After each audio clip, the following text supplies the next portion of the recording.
اللہ سبحانہ تعالیٰ کا یہ خاص فضل ہے کہ اس نے بندوں کو وہی احکامات دیے ہیں جن کے ادا کرنے کی ان کے اندر طاقت ہے، اور ان معاملات میں اللہ تعالیٰ نے کوئی تنگی اور حرج نہیں رکھا.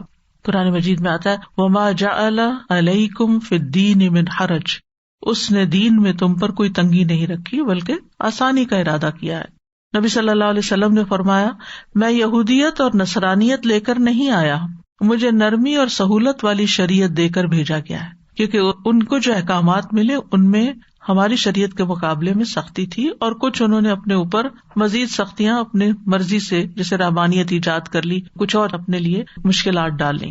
اسی طرح ایک اور حدیث میں آتا ہے نبی صلی اللہ علیہ وسلم نے فرمایا بے شک دین آسان ہے، اور جو شخص دین میں سختی اختیار کرے گا تو دین اس پہ غالب آ جائے گا، یعنی اس کی سختی نہیں چل سکے گی. بس اپنے عمل میں پختگی اختیار کرو، اور جہاں تک ہو میانہ روی برتو، اور خوش ہو جاؤ، اور صبح اور شام اور دوپہر اور کسی قدر رات میں عبادت سے مدد حاصل کرو. یعنی یہ عبادات دراصل اس زندگی کا جو امتحان ہے اور جو ہماری مشکلات ہیں ان میں بھی آسانی پیدا کرنے کے لیے، یہ ہمیں راحت دینے کے لیے ہے، ہمارے اندر ایمان کی قوت بڑھانے کے لیے ہے، جس کے بعد ہم ہر طرح کی مشکلات کا بہتر طور پر مقابلہ کر سکتے ہیں. یہ عبادات ہمیں تکلیف میں مبتلا کرنے کے لیے نہیں ہے بلکہ ہماری زندگی میں آسانی پیدا کرنے کے لیے ہے. پھر فرمایا لہا ما کسبت وعلیہا ما اکتسبت، انسان ہی کو ملے گا جو اس نے کمائی کی، یعنی جس نفس نے جو کیا اس کو اس کا فائدہ پہنچ کر رہے گا، یعنی نیک اعمال اور محنت مشقت جو بھی اس نے کی اس کا اجر و ثواب اسی کے لیے، اور پھر اسی کے ذمے ہے جو اس نے کمایا یعنی گناہ کمایا. اکتسبت یہاں کسبت نیک اعمال کے لیے آیا اور اکتسبت برے اعمال کے لیے آیا. اس کی وجہ کیا ہے؟ نیکی کرنے کے لیے کوئی بہت بڑی مشقت نہیں کرنی پڑتی، معمولی کوشش سے بھی انسان نیکی کر لیتا. چھوٹی چھوٹی بے شمار آسان نیکیاں ہیں، کتاب بھی ہے چھوٹی سی آسان نیکیاں، تو اس میں بھی چھوٹے چھوٹے کام ایسے بتائے گئے ہیں جن کا بہت بڑا اجر اور ثواب ہے. اور اکتسبت اکتساب میں تا زائد ہے، اس میں آپ دیکھیے کہ قاعدہ یہ ہے کہ جب کسی فعل کے اندر حروف زیادہ ہوتے ہیں تو معنی میں بھی شدت آ جاتی ہے. تو اکتساب میں یہ ہے کہ ارادتاً کوشش کرنا، یعنی عمدن گناہ کا ارادہ کر کے پھر اس کے لیے کوشش بھی کرنا یا اسے کمانا. کیونکہ انسان پر کوئی گناہ اس وقت تک نہیں لکھا جاتا جب تک وہ عمدن گناہ یعنی جان بوجھ کے گناہ نہیں کرتا اور اس کے لیے کوئی کوشش نہیں کرتا. جو چیز اچانک ہو جائے، بھول چوک ہو جائے، اس پہ پکڑ بھی نہیں ہے، وہ انسان کے لیے لکھی بھی نہیں جاتی. تو گویا گناہ کرنے کے لیے انسان اپنا ارادہ اور کوشش استعمال کرتا ہے، اور نیکی کرنے کے لیے اس کے مقابلے میں اس کو زیادہ محنت نہیں کرنی پڑتی. اور پھر یہ ہے کہ گناہ کا وبال گناہ کرنے والے پر ہوگا. لا تزر وازرۃ وزر اخرى ومن یکسب فانما یکسبہ علی نفسہ، جو شخص کوئی گناہ کماتا ہے وہ اپنی جان پر ہی کماتا ہے، یعنی اس کا بوجھ خود ہی اس کو اٹھانا ہوگا. وَأَن لَيْسَ لِلْإِنسَانِ إِلَّا مَا سَعَى، انسان کو وہی ملے گا جس کی اس نے کوشش کی، یعنی جو کوشش سے اور ارادتاً گناہ کیا وہی اس کے ذمہ آئے گا.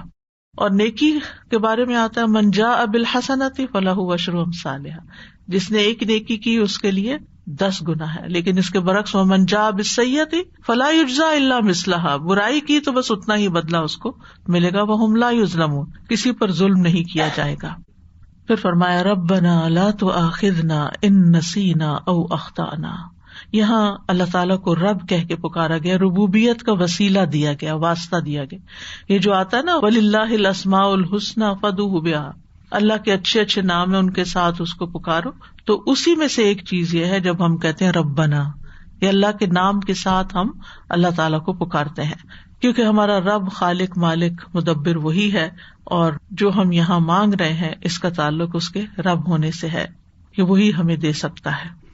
اور اکثر آپ دیکھیں گے قرآن مجید میں کہ دعا مانگنے کو اللہ تعالیٰ کی ربوبیت کے ساتھ ہی قرآن مجید میں خاص کیا گیا.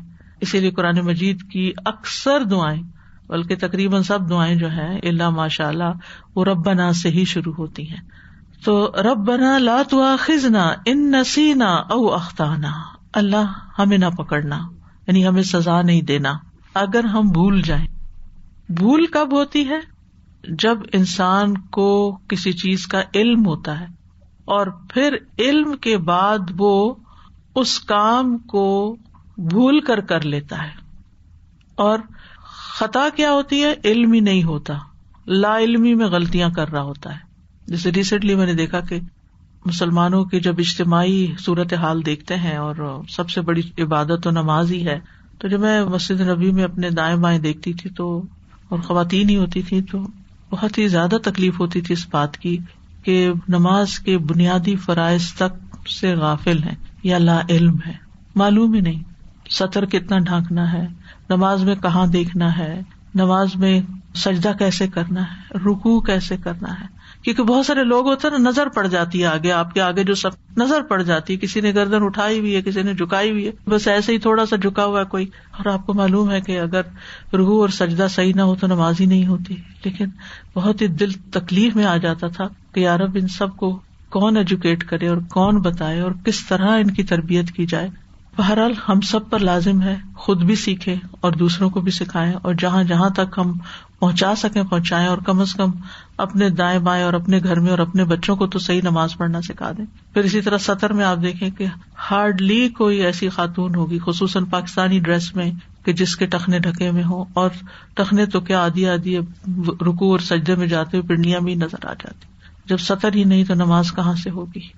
دکھ کس بات کا ہوتا ہے کہ اتنا مال اور وقت اور جد و جہد خرچ کر کے آپ یہاں پہنچے ہیں اللہ کے گھر میں، اور کرنا کیا ہے وہ آتا ہی نہیں ہے.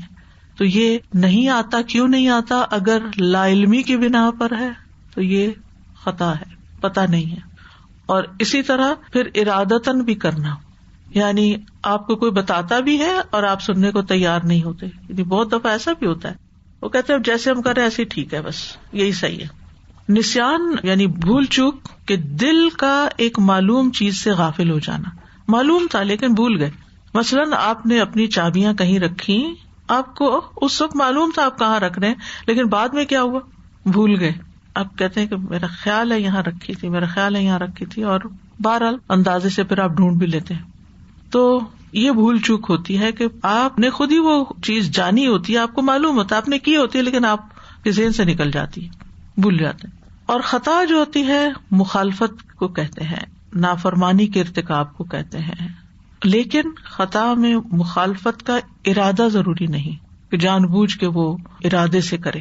اور اسی طرح کسی بھی حکم سے جاہل رہنا یہ بھی خطا میں شامل ہے. یہ بھی ایک غلطی ہے کہ انسان کوشش ہی نہ کرے اور جان بوجھ کے جاہل رہے. اور بہت سے لوگ تو جہالت اختیار کرتے ہیں، پریفر کرتے ہیں. کیوں؟ کہ اگر جان لیا تو کرنا پڑ جائے گا. تو کیا اللہ کو نہیں پتا کہ آپ کیوں لا علم رہنا چاہتے ہیں، کیوں جاہل رہنا چاہتے ہیں؟ بہرحال خطا اور نسیان میں تھوڑا سا فرق ہے. نسیان بھول چوک ہے اور خطا مخالفت ہے، غلطی ہے.